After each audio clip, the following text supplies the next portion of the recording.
Look, pain is not a bug, it's a feature. Most people avoid it, deny it, distract themselves from it. But if you're serious about doing anything that actually matters, building, solving, leading, surviving, pain isn't optional. It's the proving ground, it's the raw input. The world doesn't reward comfort, it rewards resilience.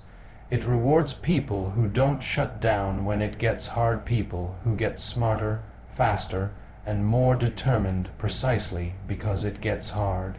If you think you're going to change the game without friction, you're delusional.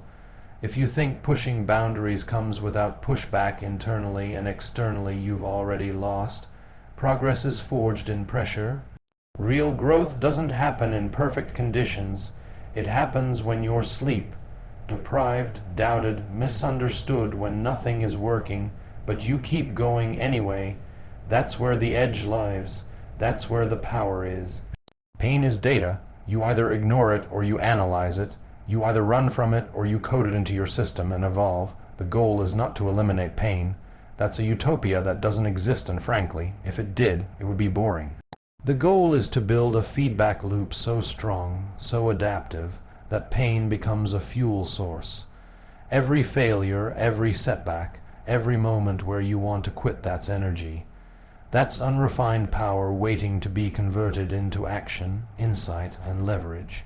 And the best part, once you stop fearing pain, no one can control you. Not critics, not the market, not your own doubts. Make pain your algorithm, train with it, optimize through it. Every struggle is a test of signal versus noise. If you only respond to applause, you'll never innovate. If you only move when it's easy, you'll never lead. You want something extraordinary, you better be willing to get scarred for it. Here's the truth. Comfort zones don't build rockets. Comfort zones don't rewrite code. Comfort zones don't disrupt industries, transform lives, or make a dent in the universe. But pain sharpens you. Pain reveals who's playing for likes and who's playing for legacy. Use it when you're broken, rebuild better. When you're burned out, extract the lesson. When you're underestimated, let that be the ignition. Don't wait for motivation. That's random. That's emotional. Build a system around discomfort, one that thrives under pressure and scales through adversity. That's the mindset that wins, not because it's easy. Pain is data. Analyze it, don't avoid it.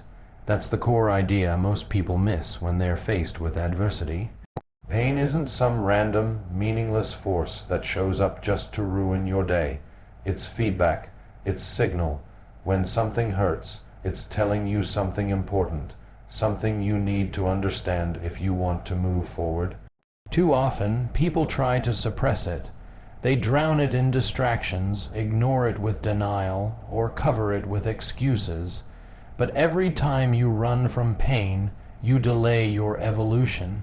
Every time you shut it out, you're discarding data that could have made you sharper, stronger, more aligned with the path you're trying to carve. Think about engineering. Think about systems. If a component fails, the system logs an error, reports the failure, and waits for input to resolve the issue. In real time, a smart system doesn't delete that alert just because it's uncomfortable. It investigates. It drills into the logs, tracks the anomaly, and uncovers the root cause. Pain works the same way. It's your internal alert system firing. Your job isn't to mute it. Your job is to debug it. Not emotionally, not irrationally, but systematically. Strip away the narrative. Ask, why is this hurting? Where did this originate? What pattern is repeating here that I haven't fixed?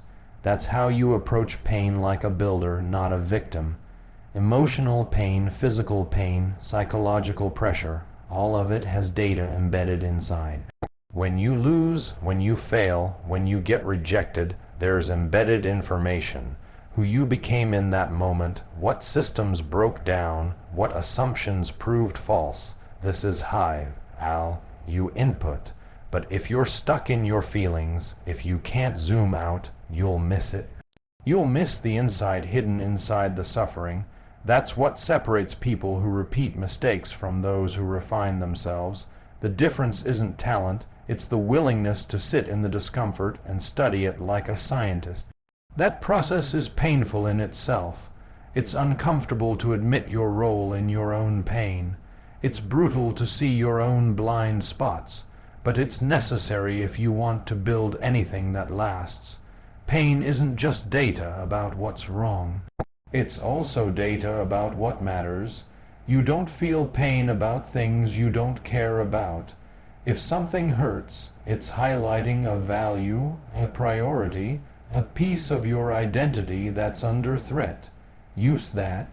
Extract that knowledge. Let pain be a highlighter that shows you where your energy, focus, or self-worth is misaligned. When you get passed up for something, when a launch fails, when a relationship breaks, pause. Study the signal. Ask what belief system got triggered. Ask what system failure created this result.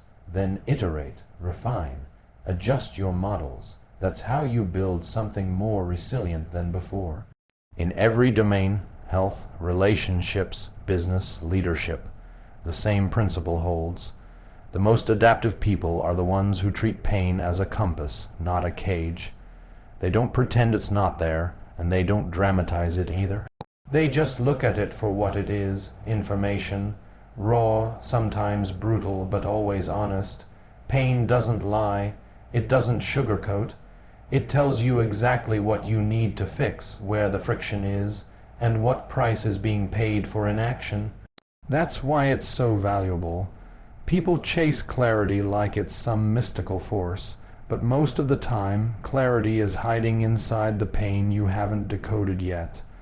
Avoiding pain also has compound interest. Every time you ignore a warning signal, every time you numb yourself instead of investigating the root, the system deteriorates further. What could have been a small fix becomes a total collapse. What could have been a course correction becomes a crisis. Pain is trying to stop that from happening. It's the early detection mechanism of growth. It doesn't show up to break you, it shows up to wake you. But you have to be willing to sit with it long enough to extract the lesson. And that takes discipline. It takes mental toughness. You have to resist the urge to escape. You have to resist the narrative that pain is proof of failure. It's not. It's proof of process. The people who move the world forward are the ones who don't flinch when pain hits. They lean in and they listen. The goal is to develop a reflex where pain triggers curiosity instead of panic. Train yourself to investigate first, react second. When you hit a wall, when the numbers dip, when your energy crashes, when something breaks, get curious. Map it out. What's the input? What's the pattern? What are the assumptions underneath this? And what needs to be redesigned? The more you do this, the faster your feedback loop becomes, and a fast feedback loop is a superpower. It lets you pivot while others are still processing the emotions. It lets you build in real time. It keeps your mission moving while others are frozen by their feelings. Most of the breakthroughs you're waiting for are hiding behind pain you've been avoiding. The insight that changes your business model. The mindset shift that unlocks your energy. The moment of clarity that forces you to walk away from what's not working. None of those things come when you're comfortable. They arrive when the pressure gets high enough to break your current framework. That's the moment you either collapse or adapt, and the ones who adapt do it because they've trained themselves to mine their pain for data. They've learned to reframe suffering into strategy. They've stopped asking, why is this happening to me? And started asking, what is this showing me? That question changes everything. It transforms pain from something you fear into something you use, not in a motivational, abstract way, but in a tactical, operational, measurable way. Pain isn't there to punish you. It's there to inform you. It's feedback from your internal and external systems saying, something here is not optimal, something here is not aligned, something here needs to evolve. If you treat that as useful input, not as emotional sabotage, you move faster. You become more intelligent. You start upgrading your thinking instead of repeating old patterns. And when that becomes your default response, you stop fearing adversity, because now you know adversity isn't the enemy, it's the upgrade protocol. Every system failure becomes a blueprint. Every emotional low becomes a signal flare. Every ounce of pain becomes an opportunity to sharpen the system, to rewrite the code, to iterate the model that builds the future you're chasing. Discomfort is the launch pad for innovation. Nothing new, meaningful, or disruptive ever came from staying inside comfort zones. Comfort sustains the status quo.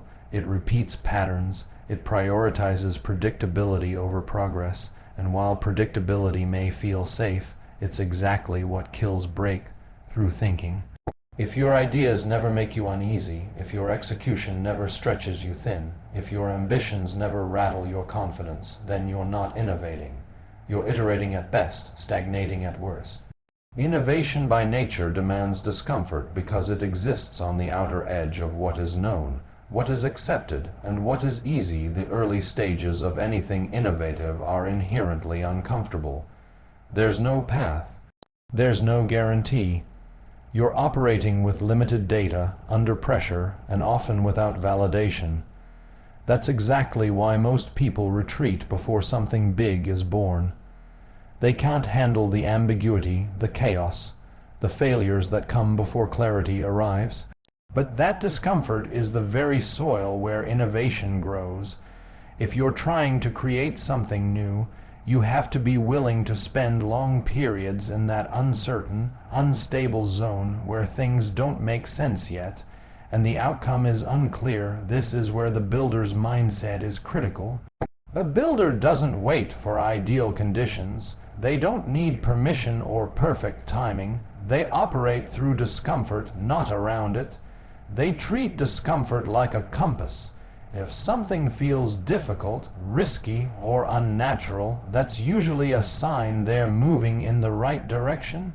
That's the tension between what exists and what could exist. If you can stand in that tension long enough, something new will emerge. It always does. But only if you don't run. Discomfort challenges assumptions. It forces you to confront inefficiencies, flaws in your thinking, or gaps in your execution. It strips away ego. It reveals your actual capabilities, not the ones you imagine you have. That moment when you realize what you've built isn't working, or your product isn't sticking, or your audience isn't resonating, that's painful, but it's also rich with insight. Innovation isn't the result of always getting it right. It's the result of being willing to get it wrong over and over until something clicks. And the only way you get there is by staying in the discomfort long enough to find the signal inside the noise. Think about the people who change industries, who disrupt markets, who redefine norms. They all have an unusually high tolerance for discomfort. They're willing to look stupid. They're willing to break things. They're willing to lose money, take criticism, abandon safe paths, and start again. That's not reckless, it's required. If you need reassurance at every step, if you're constantly seeking comfort, you won't be able to push the limits. You'll retreat the moment resistance shows up, but resistance is the threshold. You have to move through it to get to the other side. Discomfort also accelerates learning. When you're comfortable, your brain relaxes. It defaults to known patterns, proven strategies, existing habits. But when you're uncomfortable, your brain activates. It goes into problem-solving mode. It starts searching for answers, connecting dots, generating new ideas. That state of elevated pressure is what sharpens creativity. It forces breakthroughs that would never emerge under relaxed conditions. Some of the best thinking happens when the pressure is highest, when the margin for error is smallest, and when there's no safety net. That's when urgency meets innovation, and new paradigms are born. The problem is, we've been conditioned to believe that discomfort is a sign of danger. From early on, we're taught to avoid pain, seek ease, stay safe. But if you want to operate at the edge of your potential, you have to rewire that response. You have to start interpreting discomfort as a trigger to lean in, not back off. It has to become your signal to go deeper, try harder, think bigger. The instinct to run needs to be replaced with a commitment to explore, and that's a conscious choice. It's a decision you make every day, to pursue the thing that scares you instead of the thing that soothes you. Innovation lives in the gaps between what is and what could be. And those gaps are always uncomfortable. They require experimentation. They require unpopular opinions. They require isolation, misalignment, internal doubt. You will have to defend ideas that don't yet make sense to others. You will have to build systems before there's evidence they'll work. You will have to take on risk that looks irrational to people who don't see your vision. All of that will feel uncomfortable, but that's the cost of building something that hasn't existed before. If it felt easy, someone else would have done it already. Discomfort is also a filter. It separates those who are chasing hype from those who are chasing legacy. The ones who just want attention will quit the moment it gets hard. The ones who want to win will find fuel in the friction. They'll take every uncomfortable moment and turn it into momentum. They'll use doubt as drive. They'll use pressure as a performance tool. They won't collapse under tension. They'll adapt through it. That ability to stay composed when everything's uncertain is one of the most underrated competitive advantages. It's not loud, it's not flashy, but it's the foundation of every major leap. The goal is not to eliminate discomfort, it's to engineer yourself to operate within it. That means reframing how you interpret stress, failure, and resistance. It means creating systems that normalize chaos, that train you to remain logical when emotions spike, that keep your mission moving forward even when confidence dips. Every time you do something uncomfortable, whether it's launching with imperfect timing, pitching an unfinished idea, or pushing into new markets, we're reinforcing a new identity, one that doesn't need guarantees. One that thrives in the unknown, one that sees risk not as a threat, but as a necessary cost of expansion. Some of the biggest breakthroughs come from the moments when you want to quit. That impulse to stop isn't weakness, it's a checkpoint. It's a test, and on the other side of that test is data, insight, and possibility that you couldn't access any other way. The hardest part isn't coming up with ideas. It's standing firm when those ideas are challenged. It's shipping when you're unsure. It's launching when it's not perfect. It's moving forward when every metric says slow down. And it's trusting that the discomfort you feel now is shaping the version of you required to lead what's coming next. You have to keep building under pressure. You have to keep solving while uncomfortable. You have to keep creating without the reassurance of certainty. That's how you separate from the noise. That's how you create things that matter, not by waiting for clarity, but by producing it through motion. By stepping into the unknown and letting discomfort become the friction that fuels focus. Because in that space, where comfort dies and pressure builds, is where true innovation takes flight. Resilience is built through pressure, not praise. The world is full of people who want recognition without resistance, who crave validation but avoid volatility. Praise feels good, but it doesn't strengthen you. It inflates you, distorts your perception of progress, and creates a feedback loop that rewards performance over persistence. Real strength isn't forged in applause. It's forged in adversity, in late nights, in repeated failure, in the pressure. Hooker moments when most people tap out. The ability to endure, adapt, and execute under stress is not something you're born with. It's something you build through friction, through loss, through situations where there is no safety net and no backup plan. Pressure is the testing ground. It strips away the non-essential. It isolates the core of who you are, what you believe, and how you respond when nothing is guaranteed. In those moments, your character is exposed. Do you fold or do you focus? Do you panic or do you pivot? Most people never find out because they spend their entire lives avoiding pressure. They choose low stakes, low expectations, low tension. And then they wonder why their results are mediocre. You can't simulate resilience in ideal conditions. You can't fake toughness when the system's stable and the feedback is flattering. It only shows up when things break, when the odds tilt, when you're at your limit and there's still more to do. The paradox of resilience is that it gets built when everything around you is falling apart. You become strong by holding the line when the mission gets heavy. Every time you face pressure and don't run, you rewire your identity. You prove to yourself that you can survive what would have broken you before. And over time, that changes your baseline. It raises your internal standards. The things that used to feel overwhelming now feel manageable. The situations that used to shake you become normal. That's not magic. That's compounding pressure. That's what builds real resilience. Most people are taught to see pressure as a problem. They are told to avoid stress, minimize tension, stay balanced. But that mindset creates fragility. It conditions you to expect comfort, to need control, to panic when chaos enters the equation. But chaos is part of the equation. So is uncertainty, so is loss, so is resistance. If you aren't training under pressure, you're not training for reality. Reality is volatile. Markets crash, plans fail, teams break, goals slip. You don't get to choose when life gets hard, but you do get to choose how you respond.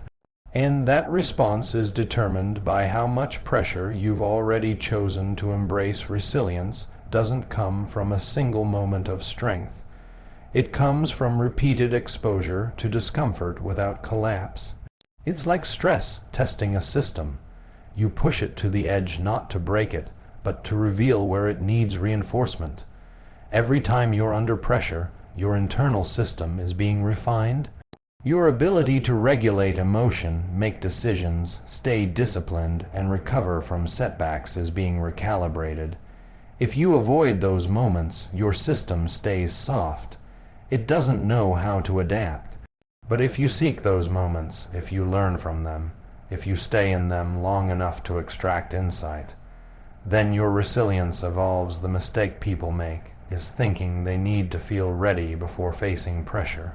But pressure doesn't ask if you're ready. It just arrives, and you have two choices: rise or retreat. Praise won't help you in those moments. No one clapping for you will fix your internal chaos. What gets you through is all the invisible hours you've spent conditioning yourself to move forward when it's hard. All the times you showed up without motivation. All the reps you did in silence. All the problems you solved without attention. That's what pressure respects. That's what it rewards. Pressure is also a filter. It reveals who's serious and who's pretending. It exposes who's built for the long game and who's just here for the highs. Praise can be faked, bought, manipulated. Pressure can't. Pressure finds the cracks. It finds the insecurities. It finds the parts of you that aren't ready. And instead of fearing that, you should want it. Because once those cracks are exposed, you can reinforce them. You can build stronger mental systems, stronger execution habits, stronger emotional control.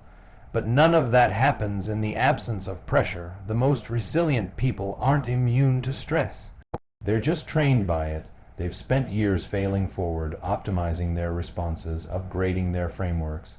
They've learned how to stay composed when the outcome is unknown. They've developed a bias for action in moments of doubt.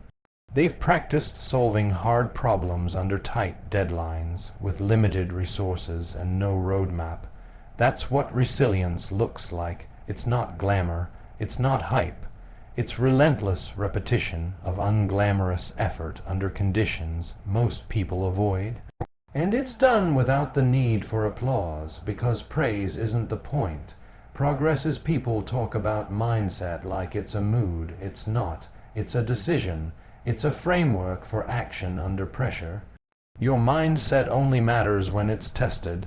It's easy to be optimistic when things are going well. It's easy to act confident when everything's working. The question is, Who are you when it's not? Who are you when your plan fails, when your team quits, when your resources dry up? That's when mindset becomes real, and the more pressure you've faced, the more proof you've built that you can endure it again. That proof is what powers resilience. Resilience is also pattern recognition. It's knowing you've been here before.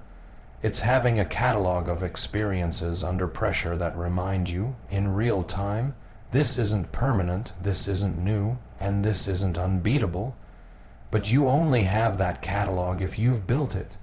You only get that internal database by being in the pressure consistently.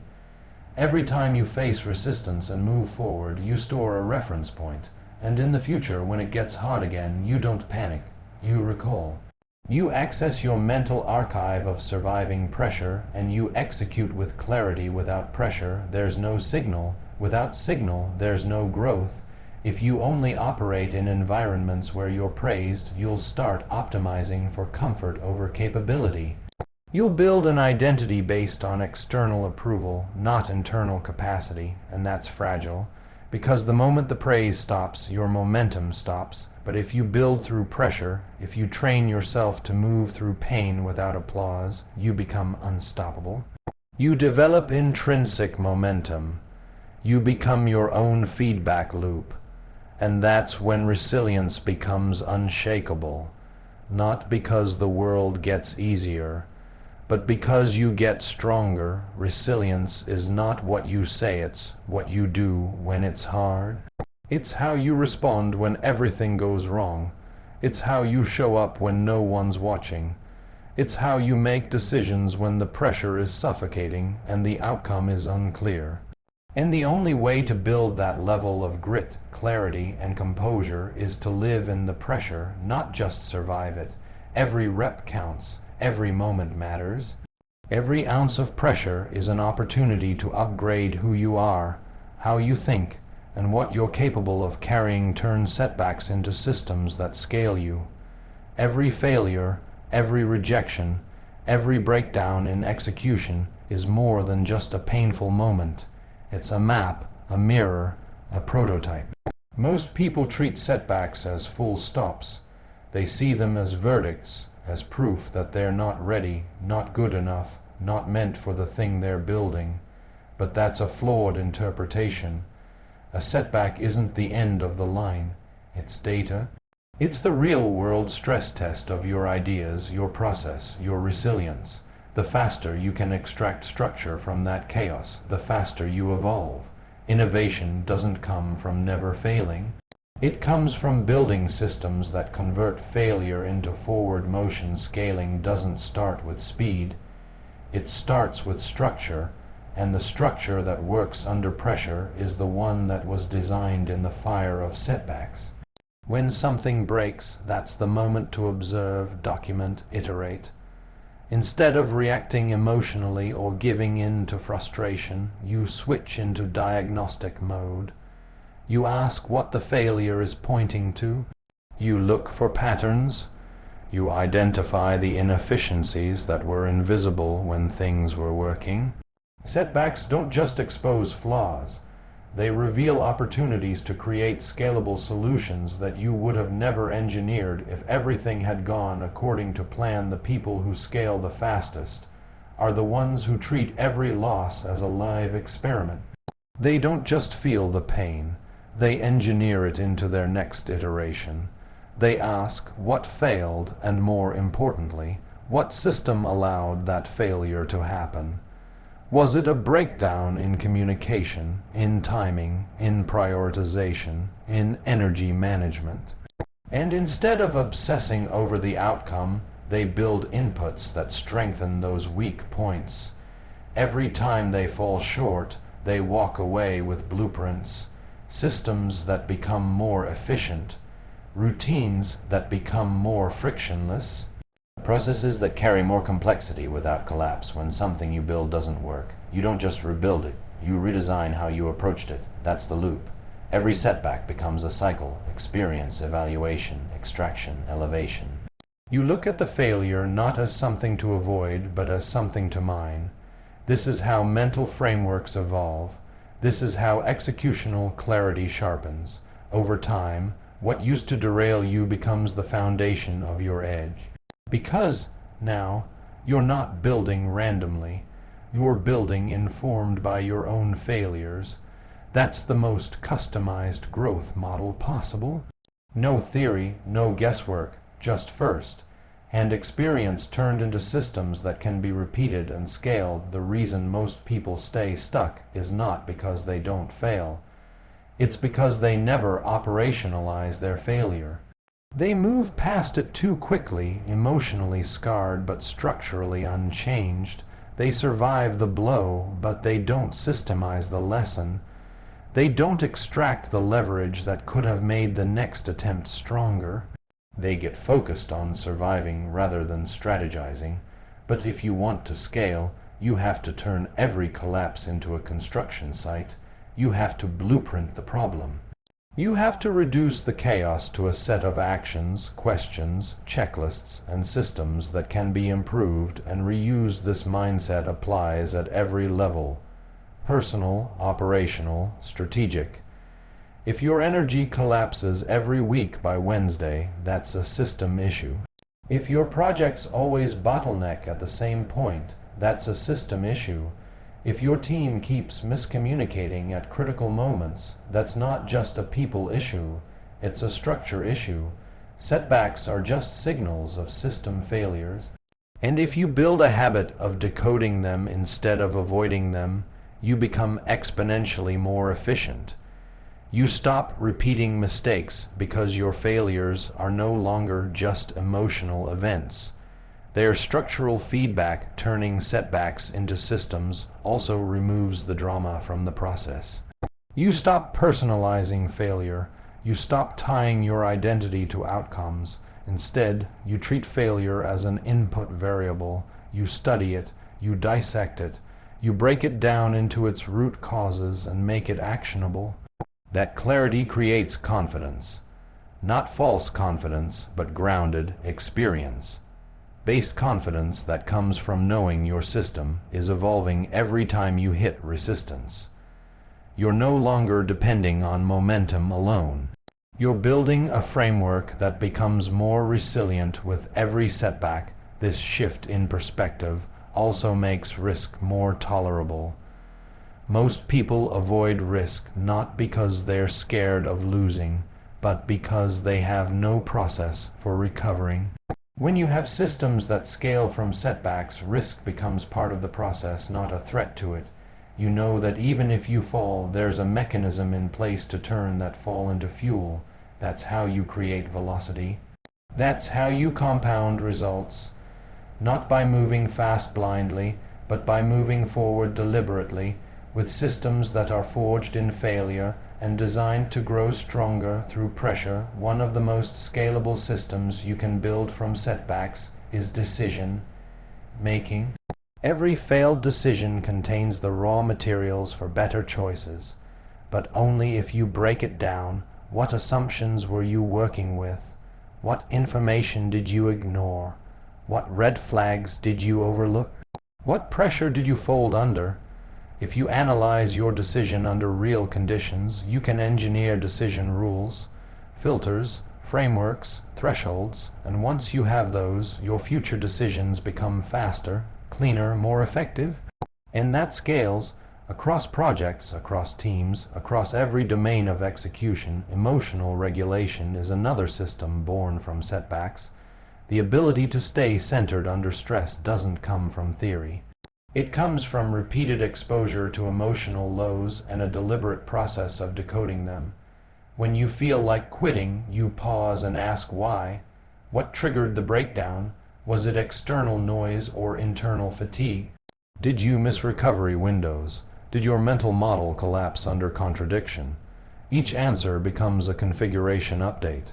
You adjust your inner operating system, and now, next time, you can handle more weight without breaking. That's how resilience becomes scalable. It's not just something you feel, it's something you build. Setbacks also reveal your relationship to time. When something fails, it distorts your perception of how long success should take. But that distortion is feedback. If you use it right, you can redesign your expectations, you can recalibrate your timelines, you can build patience as a system, not just a virtue. You stop measuring success by how fast it happens and start measuring by how intelligent your response is to what didn't work. That shift makes you unstoppable because now you're not chasing speed, you're engineering stability. And stable systems scale. They hold pressure, they adapt, they evolve under weight instead of collapsing under stress. Every setback carries leverage, but leverage only emerges when you pause long enough to look for it.